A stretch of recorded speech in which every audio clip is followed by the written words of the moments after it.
A pleasure to meet y'all at last, and welcome to some more action revolving around Nerf Secret Revealed Tears of the Clown. And yeah, I feel like that this is just more or less going to be a monthly thing here on the channel. But hey, at least to keep Nerf Secret Revealed alive for some time will pretty much be totally worth it. But here in 2022, I'm come by again to let you know I'll be working on the Doomlands series. Pretty much.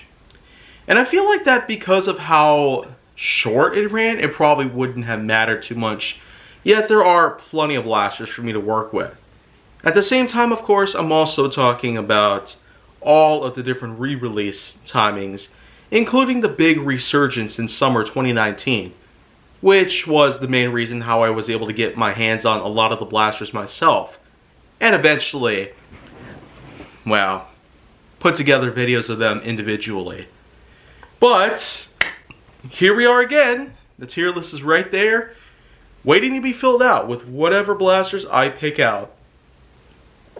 We're going to rank them all on S, A, B, C, D, E, and F rankings. Just to give you a good, clear idea of how far the series has run, and more or less, give or take. Each and every individual blaster might not fit everybody's needs, but everybody's got different mindsets and opinions about these different things. But I've gone by the facts. The facts about these blasters pretty much vary depending on what I'm referring to. And so, let's begin with the Lawbringer, the first blaster that would be released in the series. This was first released in summer 2015. And it's pretty much a big take if you were to try and combine the hammer shot with just about every blaster out there that has a long barrel in a stock. Not to mention a bit of a lateral foregrip for your other hand to nestle on, because it's quite obvious by this point that we've seen a lot of different configurations of blasters out there that are one piece. This blaster is in fact one piece, has a nice big cylinder, and has dart storage in the stock. So when it comes to giving this a good ranking, I feel like that the only really good pick out here wouldn't really be this. But yet it was a really good start, so I'll just put it at B for the moment. And next came along the Vagabond, released around the same time in 2015. And it would be the last one released. Nerf has sometimes gone ahead to try and start new series slow by introducing 1 or 2 blasters a year. When you really think about how many blasters were released last year, however, there were a lot of new lineups that had started.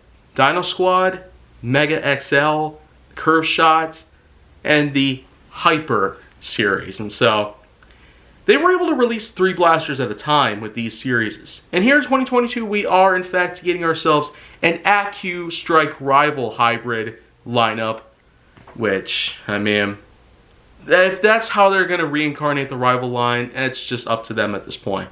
I can't really argue with that kind of stuff.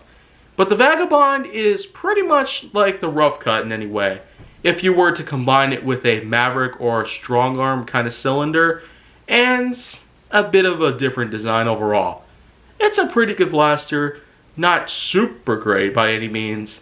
It's just a bit simple by all known facts about how Nerf blasters can be very complicated, or they can be too simple for the price tag that they're sold at.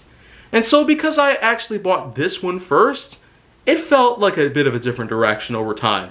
Because up until this point where I now have had at least one chance to get all of these blasters in my collection, the Vagabond might be a bit lower than most of the others, but I'm giving this one a C for the most part.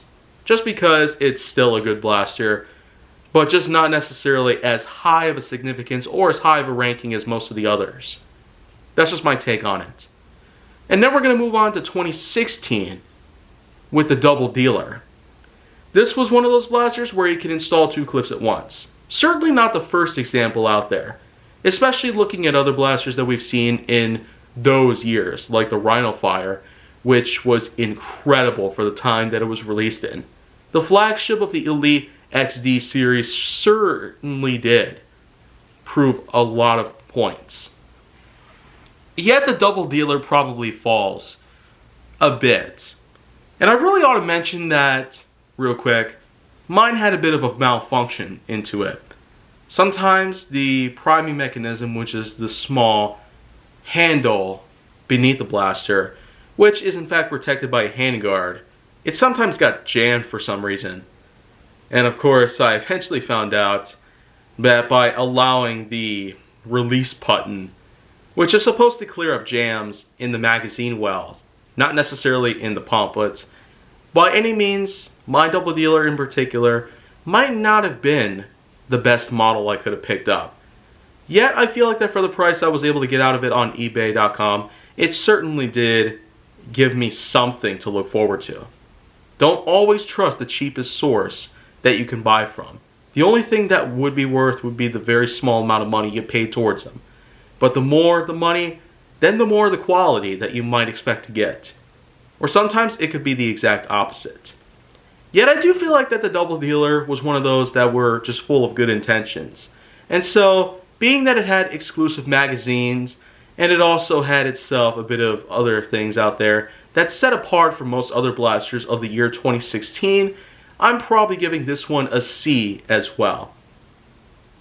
If you can ignore the malfunction I had on my own. And so, now we're going to move on to the Persuader, which was certainly not like what we've gotten in much more recent years as well. Because let's just point out real quick that the Persuader is in fact what you might call the precursor to that of the Quadrat QS4. So the real thing is that the Persuader was an earlier example of a blaster that had 4 barrels stacked on top of each other. That is a design that has carried on so many times, it's pretty much ridiculous. There's a lot of QS4s that we've seen in recent years, which just goes to show that either it's the most popular design out there, or it's just a completely overrated Q by all means. Yet I will say that the Persuader is still a pretty good blaster. Not necessarily as high up as what I would have probably assumed for most others. But yet I am still going to give this one a good ranking as well. So we're sending this to C as well. So we got a lot of C's going on right now, but we're going to move forward into 2018, where I talk specifically about the Negotiator.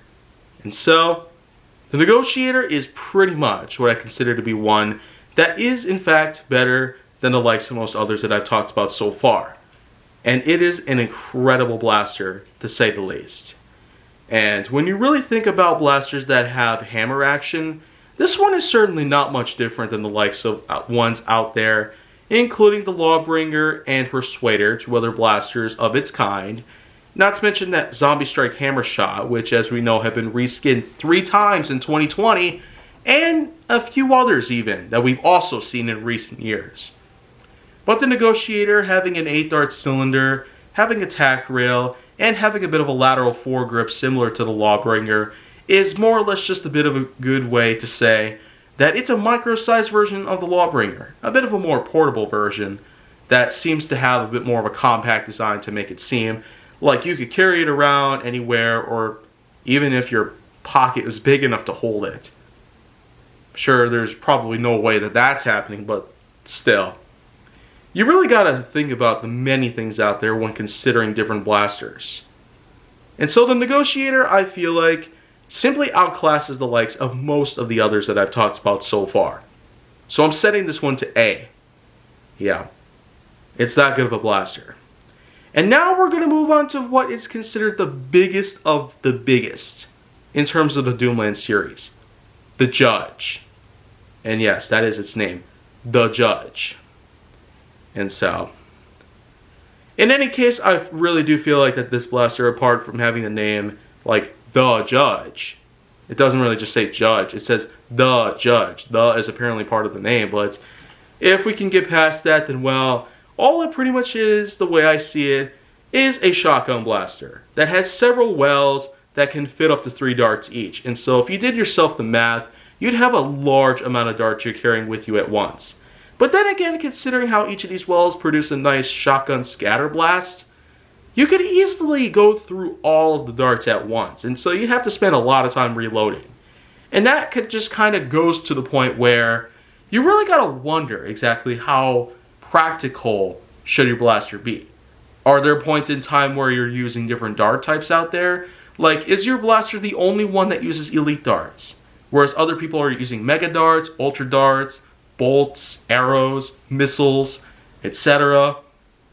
And of course, if we're even talking about the hyper rounds or the rival rounds or any of the others so far, it's a bit of a different take on it from my own eyes, but the judge is probably one of those that's a bit of in the middle. And so we're going to put this one down with C, only because that I feel like it could have been better by any means. There's a lot of room to improve. There's a lot of things that you could try. But next we're going to move on to what's considered the last of the original Doomlands series, the Holdout. This was released close to the end of 2018, making it the most recent release so far. But yet it was not the only release that we would be able to get around that time. But still, the Holdout is pretty much the smallest size blaster out there, and it's also the only blaster out there to come with its own attachment. So that's two things that the Doomlands series has done differently. They were able to get the smallest blaster that they could find for this series, and also make a blaster that has its own exclusive modular attachments. And so with that in mind, it's a pretty impressive combo. Combining two different aspects that we never saw before in the Doomlands series was a pretty nice touch, at least to end the series overall on a high note. But that is, of course, until it became a big resurgence in summer 2019. Even to this day, you could still find these kind of blasters in most places that you shop. I still can find the Lawbringer or, well, sometimes I could even find the others in other places, but still. The Holdout is a really good blaster overall, and that's why I'm going to give it a B. But then, for the last few blasters out there from a sub-series called the Impact Zone, like most sub-series we got so far, this only went so far, releasing only two blasters. The Long Arm and the Desolator. This one's the Long Arm, pretty much.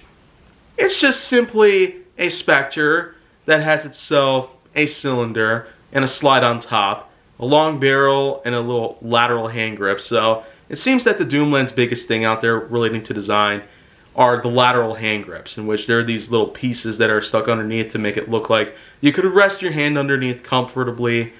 And so with that in mind, being that it's just a little more than a Spectre, put together and modified a little bit, and it has a bit of a different design to look different than most of the others that we've seen, complete with a new color scheme. The Long Arm is probably not going to be that much better than what we've seen in the series so far. But yet, I still feel like that a B would be the best point for it by my counts. And then finally, if I wanted to go ahead and pick the best blaster of the series so far, I'd have to give it to the Desolator. Yes. The Desolator is what I've considered to be the best in the Doomlands series thus far. Of course, the Doomlands series had only gone so far between 2015 and 2018, and then making a big resurgence from 2019 all the way to the present, where we could still find brand new Doomlands blasters out there in most stores like Target. But still, you really gotta think about the many things out there that the Desolator has to offer. Being one of the latest that Nerf had to offer at the time, it sure did bring some impressive tropes that I never would have figured would come together.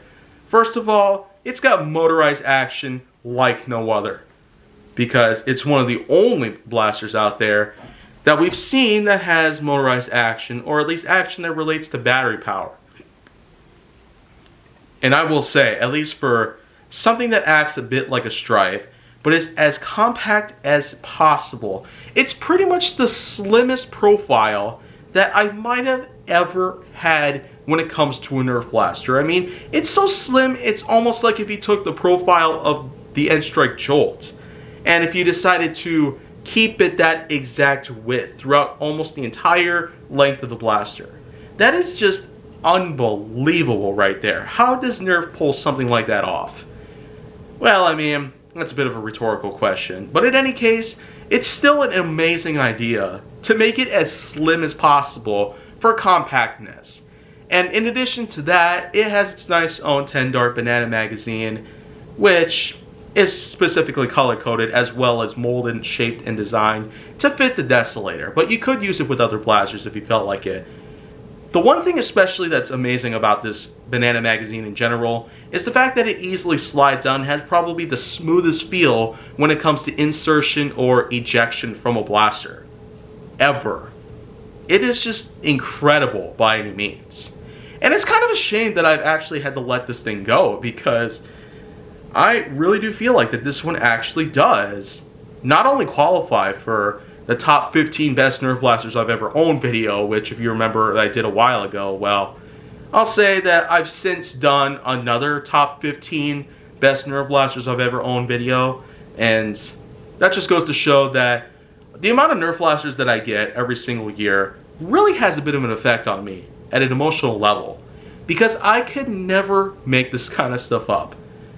And so, the Desolator, it's just amazing. It's almost perfect in almost every conceivable way. And so, this is where I go ahead and put this up at the S ranking. Yeah, all the way to the top. And so, that's the last blaster that I have for this series, ending this entire tier list on a high note. And in addition, it looks like a lot of stuff that's been happening in real life is pretty much clearing up finally. We're being completely rid of a pandemic by this point. So, who knows, maybe normalcy will come back to full circle. But if you want to see more, go down to my channel and make sure that you like, subscribe, comment, follow me on social media, and stay on the Hollywood side.